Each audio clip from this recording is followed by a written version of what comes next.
Olá para todo mundo, graça e paz. Eu sou o pastor Bruce, sou pastor aqui na Igreja Metodista Filadélfia, em Governador Valadares, e esse é o nosso Café com Cristo devocional. Então seja bem-vindo, seja bem-vinda ao nosso Café com Cristo devocional de hoje. Talvez hoje você esteja vivendo um tempo de cansaço, mas parece que esse tempo de cansaço é coletivo. Parece que estamos vivendo uma experiência coletiva humana de cansaço. Não sei você, mas eu tenho ouvido essa reclamação de muitas pessoas, de cidades diferentes, de realidades diferentes. Parece que nós estamos vivendo esse tempo de experiência comum, de cansaço. Você está se sentindo cansado, cansada? Bem provável que sim. Mas a palavra que diz que há um lugar de descanso, há uma possibilidade de viver uma vida em restauração, de recobrarmos forças, um lugar onde nós podemos nos revigorar para prosseguir. E é sobre isso que eu gostaria de compartilhar com você hoje no nosso Café com Cristo devocional. Para isso eu gostaria aqui de ler um texto que se encontra em Salmos, no capítulo de número 91, versículos 1 e 2, que diz assim: O que habita no esconderijo do Altíssimo e descansa à sombra do Onipotente, diz ao Senhor: Meu refúgio e meu baluarte, Deus meu em quem confio. Até aí. Então, a palavra aqui, vai nos dizer, os Salmos de número 91, aqui vai nos dizer sobre alguém que descansa. Então é possível descansar, mesmo em um ambiente tão estressante e de tantas demandas às quais nós vivemos hoje. Então, como podemos descansar espiritualmente? Como podemos levar a nossa alma a um ambiente de descanso? O Salmo de número 91, versículo 1, começa falando sobre habitação. Então, a palavra habitação no original vai nos trazer a ideia de permanecer, de assentar, fazer ali o nosso assentamento. Traz a ideia de morar, de estabelecer, de ter residência. Habitação é contrário daquilo que se refere à passagem de uma hotelaria, de um hostel. A habitação se dá em um ambiente que se faz nossa casa e nosso lar. Então o salmista aqui diz que descansa, mas para descansar ele teve em Deus a oportunidade, o privilégio, a honra, a graça de fazer dessa casa, dessa morada eterna, dessa morada celestial, desse lugar onde Deus habita, também a nossa casa. Então, Deus é o nosso Pai, segundo a palavra. Jesus nos ensinou a orar, a falar com Deus, chamando-o de Abba, chamando-o de Pai. A palavra diz que em Cristo nós fomos feitos filhos de Deus.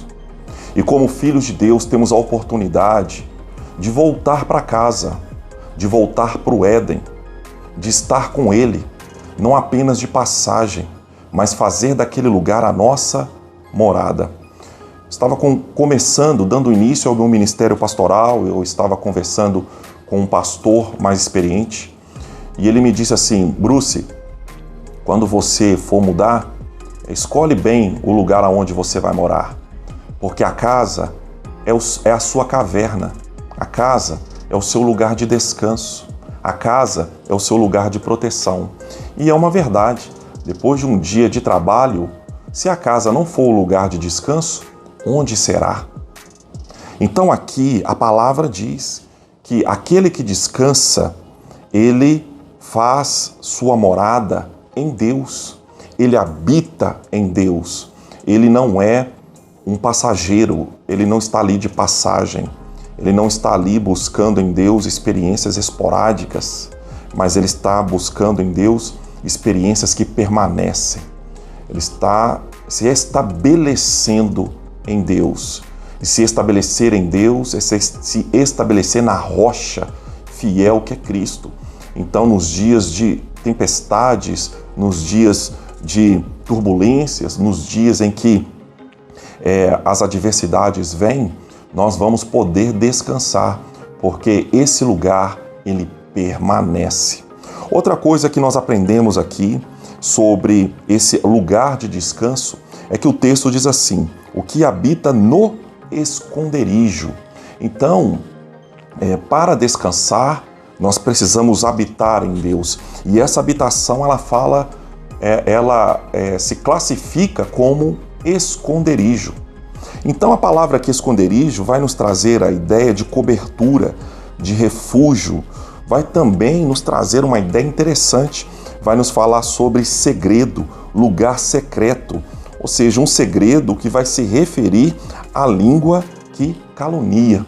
Se tem uma coisa que nos cansa, são os relacionamentos disfuncionais.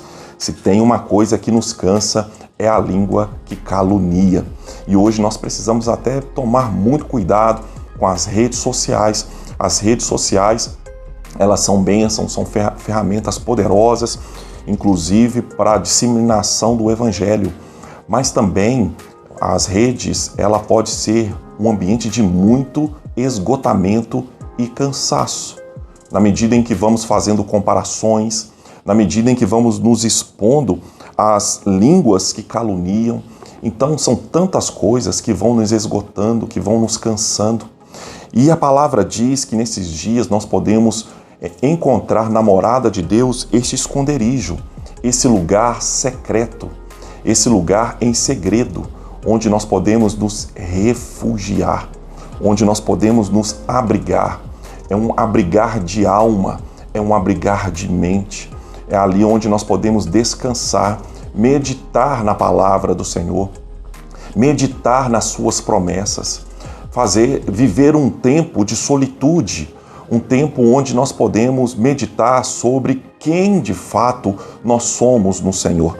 Nos dias em que as pessoas nos caluniam, também pode ser os dias em que nós estaremos dando ouvido a respeito daquilo que o Pai diz sobre nós. A casa onde nós habitamos, ela fala muito de quem nós somos.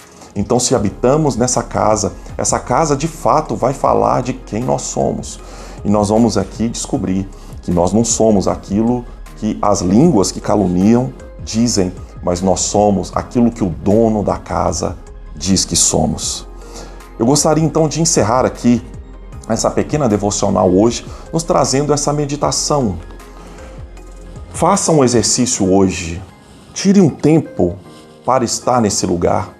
Tire um tempo para estar nessa casa. Tire um tempo para estar na mesa com o Pai. Tire um tempo para ouvir a sua palavra, ouvir a sua voz. Tire um tempo para usufruir da presença de Jesus em nós. Há uma habitação aqui. E a Bíblia diz que nós somos a habitação de Deus. Esse lugar se faz habitação. Então, essa habitação é um lugar de comunhão, é um lugar de relacionamento, é um lugar de alimento, é um lugar de segurança, é um lugar de confiança. Então, tire esse tempo, invista nesse tempo, esteja nesse lugar, faça esse exercício diário de estar habitando no esconderijo do Altíssimo. Se abrigue debaixo das asas do Onipotente. Amém? Então que Deus possa continuar abençoando a sua vida, sua casa e a sua família. Que Deus te dê um dia vitorioso em Cristo e que te dê um dia de descanso. Que Deus te abençoe.